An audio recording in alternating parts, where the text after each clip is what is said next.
You can collect all sorts of degrees, all sorts of certifications, but if you don't take action and say, you know what, enough is enough, I know 2 to 3 steps beyond the person that I'm trying to help. You don't need to know the whole road. You don't need to have all the answers. I mean, in this world of information, you can just go and say, you know what, I know. If you are the person that you're trying to help, in this case, with my offer and such, you already are 3, 4 steps beyond your ideal client. Use that to help that person that is just starting. Like I said, do you need the certifications? Yeah, you have to show you want something to show for it, absolutely. But never feel like you don't know enough, because you will never know enough.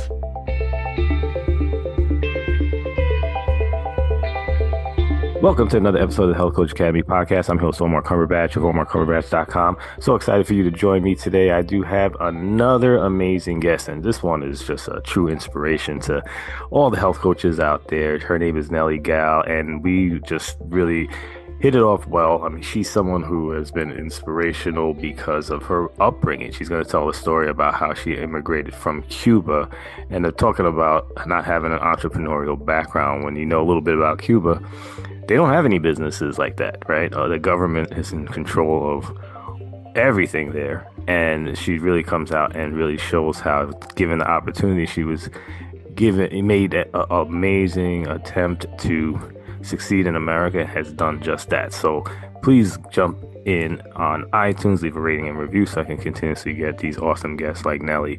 Let's jump into the show. Hey, Nelly, welcome to the show. How are you today? I'm good, bright and early. I know. Thank you for doing this. I'm sorry. Well, hey, listen, I shouldn't apologize because you picked the time, right? I gave you a schedule link.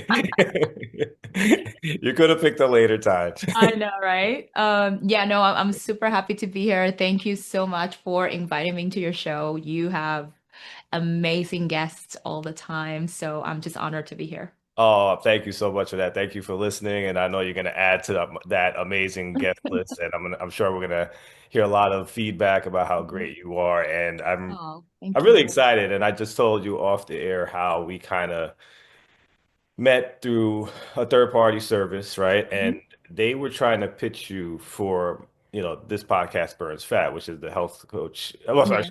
the health show more in line with just health and wellness. And when I read your, one page, it was like, you have to be on the health coach guy because you are perfect for this show. You are everything everyone wants to aspire to in the Aw. entrepreneurial I space. don't know what you read. Maybe I have to Oh, read it.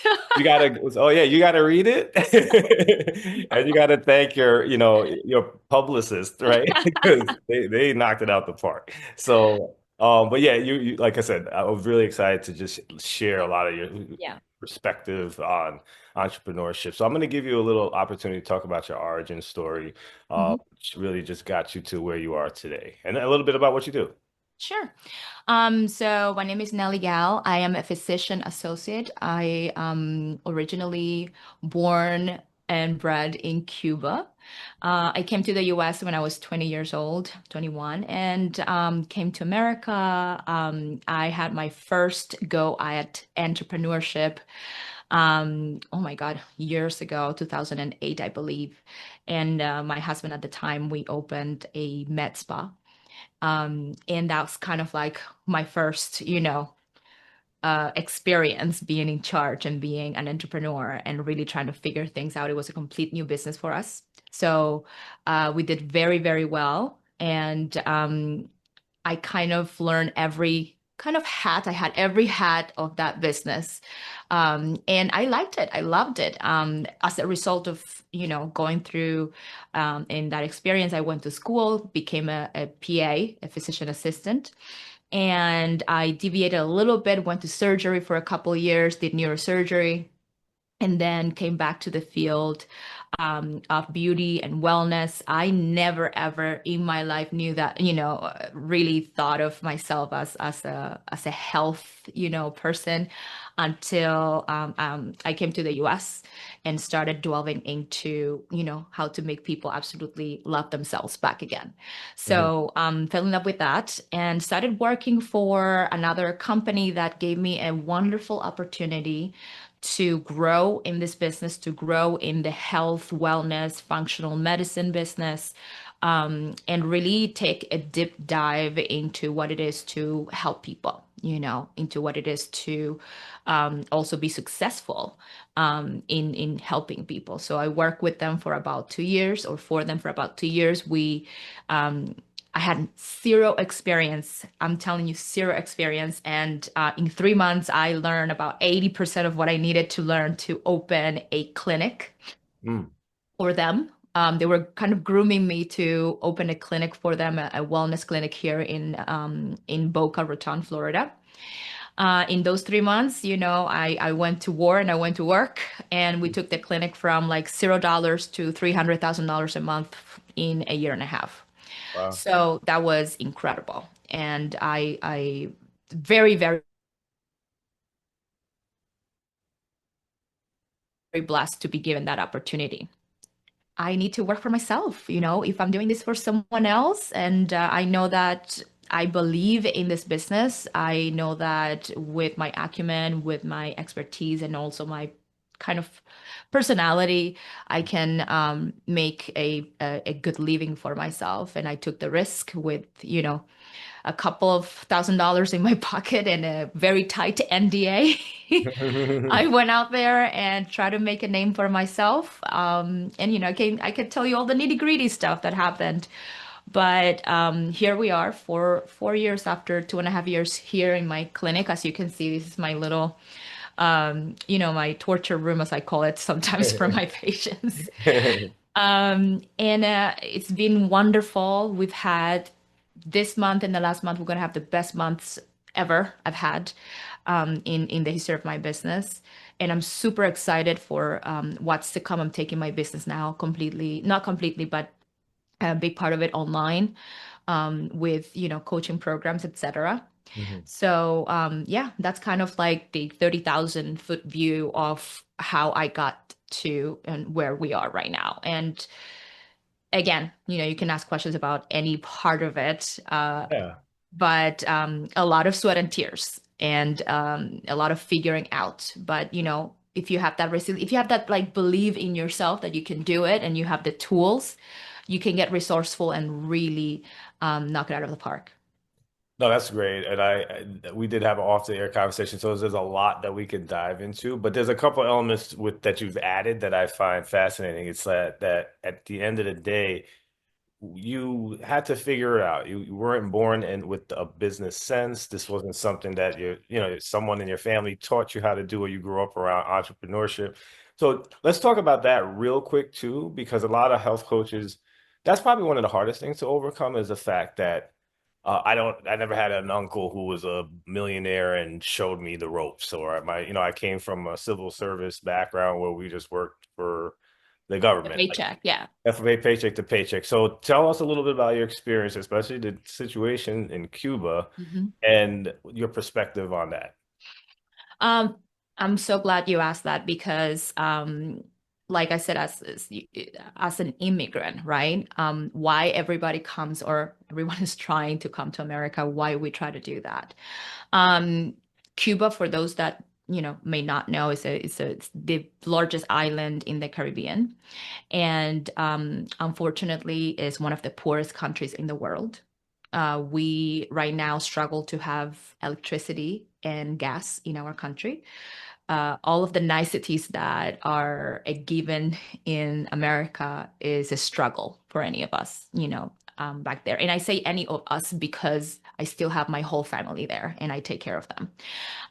When I came to America, I remember, I'll give you a little nugget, a little story real quick about exactly the point that we're trying to make. I came to America and I went to the CVS, and I remember going to the CVS and looking at the amount of options that I have for toilet paper. Mhm. And looking and feeling overwhelmed about the options and about which one and why there are so many. And I sat on the floor and I cried my eyes out, and I couldn't believe that I was able to be in a place where I could pick and choose. And at that point, I mean, I felt like it was my responsibility to do better and be better for those who didn't have the same, options that I had, who didn't have the same opportunities like I have. And that's kind of my driving force is why not? If I'm giving an opportunity, if I'm giving a part in something big, if I can figure things out, why not to do it? Especially again, when you have people who depend on you for pretty much everything. Mhm. So that's why I became an entrepreneur, and I've always have that fire in me because of number one, why not? Number two, I need to do it for my family.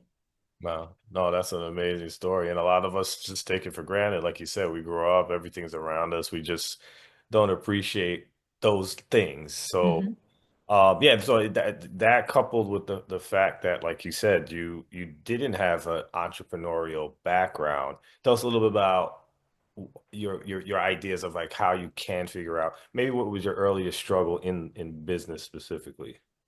Well, years ago, we always struggle with the imposter syndrome. I mean, all of us at some point, those who take risks, those who want to do more, we always think, oh, we're not enough. We're not good enough. We didn't go to business school, or we didn't do this coaching program or that coaching program. And I struggle with that tremendously. I was somebody that at the beginning of my entrepreneur, I was kind of pushed into it, not necessarily came up with it. I was married, and my ex-husband, my husband at the time, he was like, we need to open a business. And I'm like, okay, I know nothing about a business. How do you want me to run a business if I know nothing? I mean, we didn't have businesses in Cuba. Right, right. Yeah. You got to And touch he's, on that too. I just because I'm sorry, I didn't want me to direct, right? go ahead. I want people to actually understand Cuba is a communist country Yep. and there is no entrepreneur. Like this is what it is and end the story. So yeah, I'll just throw that in. Go ahead. I'm sorry. Yeah, it's exactly that. There are no businesses. I mean, the government owns 51% of anything that you will ever want to do in Cuba, and most people don't have the resources and are scared for their life. So where I come from, you are scared of doing something new, and that's what's ingrained in you, in your mind. You have to fear the government's going to come and take things from you, etc. So when I was kind of thrown into a business, I'm like, I don't even know how to pay a bill. I don't know where the electricity comes from. Right, There are right. so many things that I was scared. And to a certain point, it was overwhelming. And I fell into a depression because I didn't know what to offer. I didn't know who I was. I didn't know what were my skills. And the fun, and to your point, that's something that it needs to happen so that you grow. It needs to happen so that you're okay taking risks. So in my case, what I did is I looked for education and I went and educated myself. Most of us feel fear because we are just ignorant. Most of the sources. And once that is figured out, then you have a little bit more clarity as to where to start, what's your next step, etc. But if you have that fire inside, just sit on it, meditate on it, kind of have an open heart, going into that session with yourself and see, if you're ready. But never feel like the feeling of not good enough. That's never really going to go away. That's always going to stay with you. And that really is what's going to keep us learning and growing on, in business, in entrepreneurship, etc. No, I think you hit it on the head with the word, grow, right? At the end of the day, you can hit a milestone that you were dreaming of. And then the next step, you want to make more, you want to do better. So that next step, you have to grow. So you're always going to feel a little bit of ability. Of So course. Of that, that's, course. that's something that we just have to live with. Absolutely. Yeah. So yeah, it's fascinating because again, like I know so many health coaches who are just starting out deal with the imposter syndrome, deal with the feeling like that they just that don't know enough. Did you, and you did mention you did get educated and like when did you say, okay, this is enough education for me. I gotta do something about it now, right? Well, were you just, or are you on a constant journey of educating yourself? Tell us a little Um, bit about that. Because I know a lot it, of health coaches, just to put backdrop on it, they'll get certifications till kingdom come mhm. and they won't do anything. So I think that's a problem too. There are so many ways of slicing that and like, answering that question. For me, it was, yeah, I got, I was trained as an esthetician very early, when I felt like I was not bringing anything to the table. Went to esthetician school, became an esthetician, and started working on the business itself, or in the business itself. Um, then I was exposed to dermatologists and doctors that used to work in my clinic back in New York City. And they will always tell me, Nelly, you are doing all the things. You are the salesperson, you are the front desk person, you are the manager, you are the ambulance, you are the medical assistant. Why don't you just go and get the degree and get it done and then, just do the damn thing yourself? And I'm like, you know what? You're right. So to that point, you sometimes gotta listen to people who are a little further, in their journey, and just trust that you will figure it out. You can collect all sorts of degrees, all sorts of certifications, but if you don't take action and say, you know what, enough is enough. I know 2 to 3 steps beyond the person that I'm trying to help. Mhm. You don't need to know the whole road. You don't need to have all the answers. I mean, in this world of information, you can just go and say, you know what, I know if you are the person that you're trying to help, in this case, with my offer and such, you already are 3, 4 steps, beyond your ideal client. Use that to help that person that is just starting. Like I said, do you need the certifications? Yeah, you have to show you want something to show for it, absolutely. But never feel like you don't know enough, because you will never know enough. You will never it's never done. You always gonna learn. You're never gonna feel ready to feel like, okay, now I can go ahead and start my coaching program. Start it now. You are a couple of steps ahead of that person that really needs you. And sometimes just the fire in you, the energy, the personality, the positivity will guide you to be the best coach that they need, or the best person that they need you to be in order to solve the problem. So yeah, that's what I kind of, in my mind, if I know enough to help somebody, then I can start. Yeah, no, I think that's what it is because we do talk about the niche and niching down and a lot of that stuff on the show. Hmm. And one of the big ways to find out what your niche is like who are you a couple of steps ahead of, right? And that's the person you can help and start there, right? Exactly. I do think that you just basically reiterated that as well. So I do want to talk about like because I know a lot of health coaches dream of having a spa, having Hmm. like something similar to what you're doing right now. Yeah. What kind of advice would you give to them and those who aspire to do that? I can give a lot of advice. I mean, um, when I came, just to give you a little bit of context around my story and my clinic story, right? Um, I was working for another company, a very large med spa, and they have hired me to open a location. And I knew nothing. Like I said, I had zero experience in injecting, zero experience in functional medicine. And within that 3 months ramp up period that I work at, a similar location, I was able to go and do it. Sometimes it's pure grit. Okay. Sometimes is just knowing that you're gonna be fine and you're gonna be okay and you're just gonna do it. Right. In terms of when to me, it was when I had enough reps, enough repetitions at my other career, in my other job, that I was getting frustrated at like the fact that I was building somebody else's business. Right, right, right. And I was working very long hours, not because of they demanded it, but because that's the person that I am. And if that's the person that you are and you are building something wonderful, you are excited about your career, but you're just not sure about yourself, just do a little bit more digging and understand that there are people that are going to come to you, especially because of your grit, your personality, your resilience, your story. Mhm. And that's why I bet it on myself.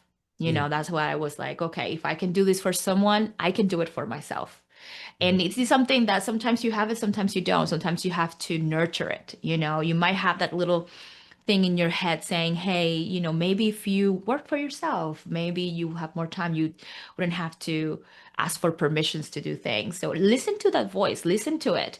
It is going to be a hard, it's going to be a difficult ride no matter what, because when you're dealing with the public, when you're in the service industry, it's not easy, deal with personalities, etc.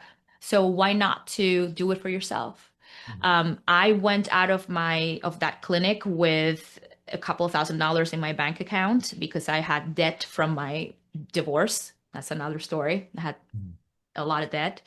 And my clinic had me sign an NDA that I could not go after any of my clients. And if any of my clients would reach out to me, I had to send them back to them. And I was told very bluntly that they will come after me, they would sue me if I decided to treat any one of my clients that they have provided with their marketing, etc. And I took that to heart. I mean, yes, my clients had my phone number and they contacted me and they wanted to come and get treated in the clinic and etc. And I had to turn them back. Mhm. And, on top of that, I had them breathing on my neck. Hey, remember what you signed. Don't try to, we will go after you. So there were a lot of nights where I cried myself to sleep and I said, how am I going to make this happen? How am I going to make something out of nothing? Because I had no support. I was by myself. I was not married anymore. I was somebody that, to some extent didn't know how to pay an electrical bill, when I came out of my divorce. Um, and little by little you become a little more resilient, and you more so than resilient, resourceful. Mhm. Okay, how can I do this? How can I market without reaching out to people that I already know? What did I learn from that business, and how did I make that business so successful that now they're making three multiple six figures a month? I can do the same thing here. I might not have the same marketing budget, I might not have the same resources, but it's me. I can make it happen. So sometimes you just have to bet on yourself, and you need to know when to exit. Do not do it so too early if you're not sure, but do not become paralyzed by the fear of starting. Right, right. So that story brought a lot of ideas to my head about the value of marketing. Like Hmm. that was one of the things that obviously with a bigger company who had a bigger budget to do it and just filtered clients to you and you just did your thing. Can you talk about that understanding when that tipping point where he's like, oh my God, this is a major part of the business. And what did you do to start your marketing for your own? Yeah. So this company has, tens of thousands of dollars a month for Facebook marketing, Instagram marketing, um, just, corporate marketing, different legs of marketing that I had none, you know. But I don't know if you know uh,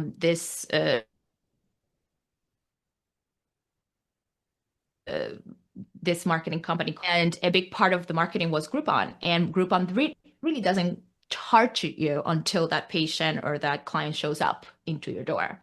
So I'm like, okay, so why I opened my company, I had my little LLC, Mhm. and my little studio that I rented in a larger, so I rented kind of this space in a larger salon, right? And I'm like, you know what? I'm just going to do a little group of myself. And that's how it started. It started with, again, being resourceful, thinking of the things that worked somewhere else and how you can adjust them to your current situation. And then looking, and then once that client comes in and you paid already for that person to show up, how you can make sure that that person comes back. How are you going to show up to that appointment? What energy are you going to bring into that session? How are you going to make sure that that client leaves happy with the service, but also refers, their friends, refers their family, and becomes a speaker for you out there. Those are the things that you do in-house that you have control over. So I got really, really, really successful at doing that, and went from having 0 clients to my client list right now is over 5,000 people in about 4 years. So yeah, it is very scary when you don't have anything, any marketing budget, and that's when you have to really look for other sources that can get you started. But then you got to pick it up and you got to save that money and then pour it back into marketing, because you might have a wonderful business, a wonderful service. People might love you, but if they don't know anything about you, if they don't know that you are there, it's like you don't exist.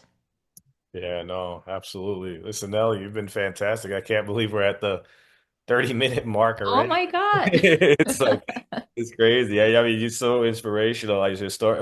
We have to do a part two. I know that I say that a It lot. is it is crazy. I've had a lot of fun. So Oh, I'm glad. I'm glad. Yeah, this is amazing. So I do want to give you an opportunity to just tell everyone where to keep up with all the stuff that you're doing, your website, social media handles. Mhm. If they're in that area to where, Mhm. to where to come and actually get some of these services. And also, Yeah. like you said, you're mentioning you're going online. So Mhm. we're gonna have an opportunity to see more and learn more from you there as well. So if you could just give us everything you got so we can keep in. I'll give you, I'll definitely give you everything. My clinic is located in Boynton Beach, Florida.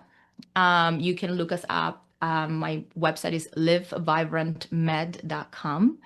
Instagram handle is at live_vibrant_medspa. And I know that you are constantly showing up yourself for your listeners, and you bring such amazing guests that bring so much value. So I was kind of inspired to give something to your listeners, especially women that struggling with fatigue, women that are struggling with, the thought of like how to get into the beauty industry in terms of like receiving these treatments and getting the right information. And I would love to give them a guide that I made. It's called the Live Vibrant Blueprint for Energy and Wellness. And that guide will help you cut through the noise when it comes to, the cosmetic industry, when it comes to functional medicine, when it comes to a lot of different things, career-oriented entrepreneurship.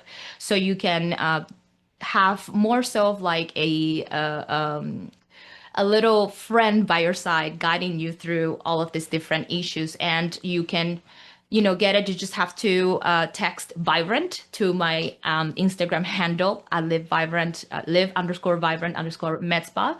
And also I'm giving away something that I normally don't do because it's very time consuming, and it's one of my Live Vibrant strategy sessions where we dive in 60 minutes, you and I getting nitty gritty where you are career wise, where you are business wise, where you are beauty and wellness wise. And it's wonderful what kind of nuggets of, of information and nuggets of just changes that you can make very, very quickly to get you unstuck. From a mindset perspective, but also from a physical perspective, etc. So go on, head on to that Instagram handle, and I cannot wait to like kind of sit with you and help you figure out what's next for you. I appreciate that. I Yeah. know the audience is gonna love that. You've been fantastic today, Nelly. So, and thanks for getting up with me so early. My pleasure. I'm ready to go. All right. All right. So have a great rest of the day. Thank you so much for having me. I appreciate it. Did it.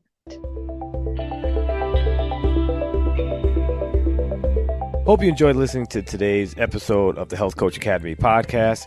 If you did, jump over to iTunes and leave a rating and or review. It goes a long way in helping get this message out to our fellow health coaches and people in our industry. Also, if you can, jump over to my website, omarcumberbatch.com, where I give out a lot of freebies, including my 5-day sugar challenge for people who are having issues with sugar. And also for health coaches, I have the book, Hidden. It's the 6 not so obvious ways to get your clients unstuck. Have a great day.